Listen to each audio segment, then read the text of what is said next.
एक ऐसा आदमी जिसने इंसानी शरीर के हर एक मसल्स को अपनी पेंटिंग में स्केच किया। वो आदमी पेंटर था, साइंटिस्ट था, साथ में इनोवेटर भी था। लेकिन एक ही आदमी इतना सारा कैसे हो सकता है? और उसके साथ में ना उसने कभी स्कूल में गया, ना कभी उसने कुछ पढ़ाई की। सब नेचुरल सोर्सेज से उसने पढ़ाई और उसके पेंटिंग तो पूरे वर्ल्ड में ही फेमस है। लेकिन कौन था ये आदमी जिसने अपने बुक में पूरी की पूरी ये जो हिस्ट्री है वो लिखी है? जब इंसान उड़ने का सोच भी नहीं सकते थे, तब उसने एरोप्लेन की डिजाइन बनाई थी, टैंक्स बनाए थे, साम्राज्य को नष्ट करने वाले मशीनें भी बनाई थी, और उसने अपने मरने से पहले ही अपने मौत की डेट फिक्स की थी। आखिर में कौन था ये आदमी, और इसने आखिर में अपने पूरे बुक पब्लिश क्यों नहीं किए? दोस्तों, ये था लियोनार्डो दा विंची। दोस्तों, इस वीडियो में हम ना कि सिर्फ उनकी कला बल्कि उनके इनोवेशंस, उनकी जीनियस थिंकिंग और उनके डार्क फिजियोलॉजी के बारे में कुछ बातें समझेंगे। तो चलिए दोस्तों, समझते हैं उस दिमाग को जो हमसे 500 गुना आगे चल रहा था। लियोनार्डो एक नाजायज औलाद थी, यानी उनकी माँ और पिता की शादी नहीं हुई थी। उस समय ऐसे बच्चों को कमतर माना जाता था। और एक बात थी, लियोनार्डो जो लेफ्टी थे, और उस समय लेफ्टी बच्चों को चुड़ैल भूत माना जाता था। उन्हें स्कूल में पढ़ने नहीं दिया, ना कोई हायर एजुकेशन था, ना कोई मैथ की थिंकिंग या फिर प्रैक्टिस थी। लेकिन लियोनार्डो खुद कहते थे, जो मैं देख सकता हूँ वो तुम नहीं देख सकते। बचपन से ही नेचर को ऑब्जर्व करते थे।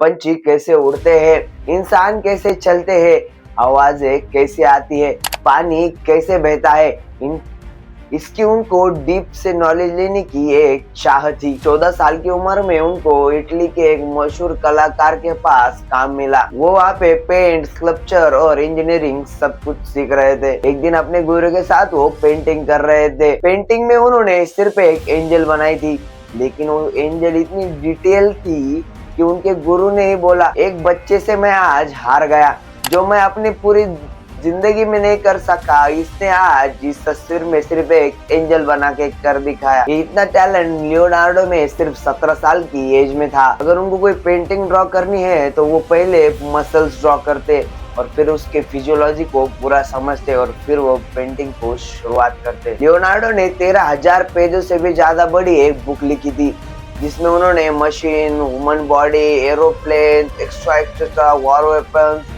ये सब कुछ उसमें लिखा था। लेकिन इसमें एक ट्विस्ट है, उन्होंने ये सब कुछ उल्टा लिख दिया था।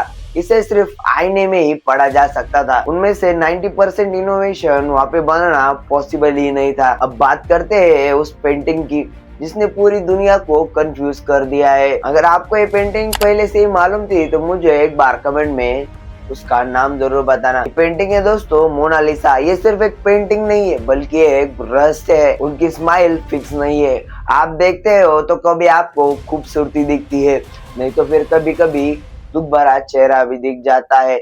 उनकी नजरें ऐसी ड्रॉ करी है वहाँ पे कि आपको हमेशा ऐसा लगेगा कि आपको फॉलो कर रही है। ये पूरी दुनिया में सबसे ज्यादा प्रोटेक्टेड पेंटिंग है। अब आते हैं असली पार्ट पे। Why was he a genius? Leonardo की जीनियस की वजह सिर्फ उनका टैलेंट नहीं थी, ये उनकी आदतें थी। वो हर चीज को वाई पूछते थे। क्या आपने कभी खुद को वाई पूछा है दोस्तों? आप क्यों यहाँ पे है? आपको करना क्या है? आप किसके लिए जी रहे हैं? ये आपने कभी सोचा है? वो हमेशा ऑब्जर्व करते थे। पक्षी उड़ते क्यों है, पानी गिरता कैसे है, घोड़े की दौड़ कैसी है, बादलों में फ्लो कैसा है, और साथ में इंसान चलता कैसे है, इंसान जब स्माइल करता है तो कौन से मसल्स एक्टिवेट हो जाते हैं। ये सब कुछ वो पूरी डिटेल में देखते थे। वो गलतियां करने से नहीं डरते थे। उन्होंने उड़ने वाली मशीन को खुद बना के भी देखा था, लेकिन फेल हो गए। लियोनार्डो की डेथ 2 मई 1519 में फ्रांस में हुई, लेकिन उन्होंने मरने से पहले कहा, मैं अभी तक भगवान के स्टैंडर्ड को भी अचीव नहीं कर पाया। मतलब दोस्तों, इतना बड़ा जीनियस भी खुद को पूरा नहीं मानता। हर चीज में क्यूरियोसिटी ढूंढते थे और यही चीज उनको दुनिया का सबसे खतरनाक आदमी बना देती है। अगर आप भी अपने दिमाग की पावर बढ़ाना चाहते हैं तो एक चीज जरूर कीजिए, हर चीज में क्यूरियोसिटी से देखिए, क्योंकि क्यूरियोसिटी आपको एक्स्ट्रा ऑर्डिनरी बनाती है। तो वीडियो को लाइक कीजिए, चैनल को सब्सक्राइब कीजिए और हाँ, बेल आइकन को प्रेस करना मत भूलिए। जय हिंद, जय भारत।